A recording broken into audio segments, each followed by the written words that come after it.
All right, Brian, I'm sure a lot has been made of people watching you, how you've taken over the program. Has there been anything that's caught you off guard? I mean, I know you've been around it so long and you've had a lot of duties that probably most coordinators don't have, but has there been anything that's like, wow, I wasn't expecting this?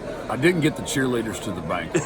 So that was like, I sit there every day and I think, okay, what am I supposed to be doing that I'm not? Just little things like that, because we had our banquet and Gary had already with Chattanooga and was down at Boyd. And so we had our banquet late because we were trying to push. We still hadn't got our state championship rings. So that's only happens at Alcoa where getting championship rings are an afterthought, Yeah. But I think just the little detail things of trying to stay ahead of the game. And of course, David Sweetland and Brian Goss had helped me so much with that.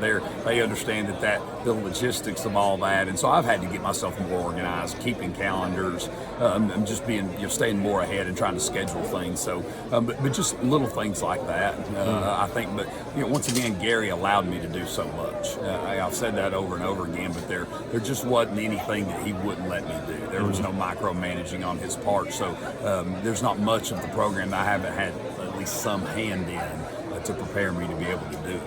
There are a lot of key components coming back for this team this year. What were areas of concern or areas that y'all wanted to address in the offseason? I think we're young in the secondary, and of course, number one, quarterback. Football's a quarterback-driven sport. Tom Brady goes to the Tampa Bay Buccaneers, and they go from being a team that make the playoffs and win the Super Bowl. So it's always when you lose a quarterback like Caden Buckles, just addressing, and Zach Lunsford has done so much in our program that we're really wanting to. You want him to have a great year, so finding what does he do well, what routes does he throw well, what can we do to maximize his talents, and I think at our secondary also. When you lost a guy like Major Newman, Jamal Williams, and we lost some guys in our secondary, so getting some young guys in, but Brennan Duke and Eli Graff have really done good. Your Wyatt McClure is a guy that moved in. Colby Barrett's a freshman that will play some for us as a safety. So, just shoring up those positions, and we feel like the offensive line is going to be the strength of the team. What are your thoughts on Eli Owens? I know he's a fantastic kid, but just the high ceiling that he has, or the projectability that he has. I think, Eli does so many things well. He catches the ball well. He's really hard to tackle. He moves well in space. So you always talk about kids disassociating their upper from their lower body. Of course, I'm a strength coach, and it's something, but those kids who can manipulate their body to catch a ball, but can still maintain their balance. Like Tyke was great at that. It was unbelievable how he could jump. And T. Higgins was great, just waking. And Eli's got just a bigger guy, and it'll be interesting to see how his body develops and what he, is he more of an H-back slot type guy? Is he going to grow into more of a defensive end, interior defensive lineman? Because he's just got so much more potential to grow, but he works really hard.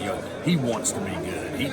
He's not the kind of kid that sits around and thinks, well, man, I'm good and I don't. He wants to, if anything, I have to calm him down a little bit. Look, you can't do everything all the time. And so he's a great kid, too. Just a great kid to have in the program. And talked with Lance Williams about the transformation of his body over the last 6 months, and I know you probably had something to do with that.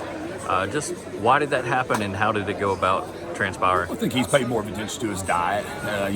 Wrestling obviously has helped that. And he's a guy that was 300 pounds a year and a half ago. He's 270, 275 right now, and it's maintained all his strength. He can move better. He's going to play some defense for us this year. He's a kid that can do that.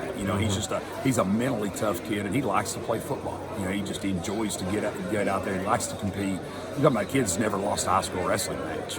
But that was, with him, it's a lot of, once again, attention to his diet, working hard in the weight room. But I think wrestling definitely helps that. We're big fans of multiple sports. We like our kids playing multiple sports. And I think the wrestling and what Coach Gossett did for him there, really helped him there too.